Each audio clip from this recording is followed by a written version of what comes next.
Hello, it's me, Dan, and welcome to a mini-series on how the Metroid games build their atmosphere of isolation, fear, and foreboding. Today, we're going to be looking at the original Metroid on the NES.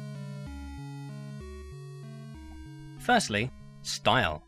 How does the game look scary? Well, in a very simple way actually. It's just black. Hey, you want some colours? Too bad, pal. They're all on the walls. And you're going to need to destroy some of them walls. You'll be actively adding to the darkness. How does that make you feel? You can't escape this darkness. It follows you through the whole game, from title screen to credits, hanging over you. This makes your character stand out, as she's a bright old orange. Luckily though, each area has its own theme and look about it, so you don't get lost in this scary labyrinth too easily. You'll know when you're back in Kraid's lair as it's green, like him, much like Ridley's lair, which is purple, like him. Take note that even though colours are used, they're usually a pretty dark hue, which makes areas which are fairly bright, like item rooms, almost like a beacon of hope, only to throw you back into the darkness. Maybe that's why the entirety of Tourian is a bright grey, because you're near the end, near the escape. So tantalising. Sound. The game starts with an unsettling mono bass line, which leads into a more upbeat theme.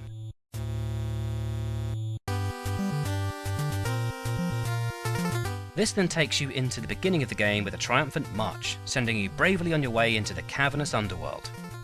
But as you get further into the game, that happy melody transforms into an awkward, uneasy creepiness.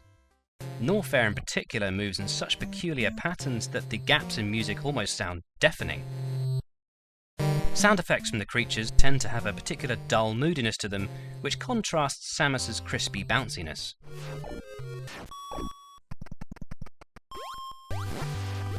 The one theme that you'll encounter lots is the item room theme, which is particularly creepy due to its rising and falling bumpy bass line.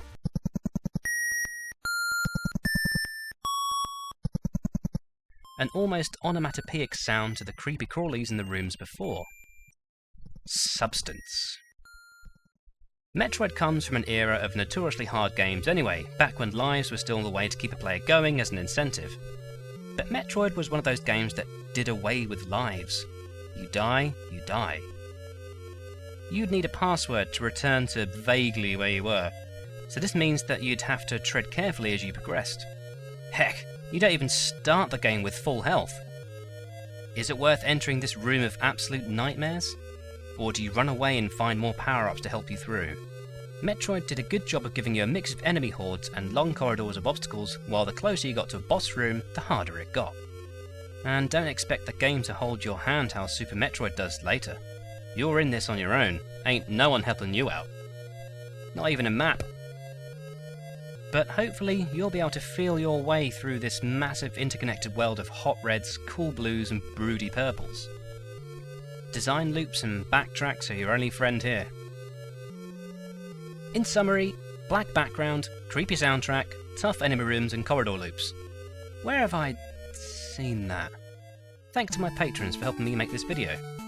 Why not leave some comments down below on how you think Metroid creates its atmosphere, and consider supporting me on Patreon if you want to see more videos from this channel. See you next time with Metroid 2.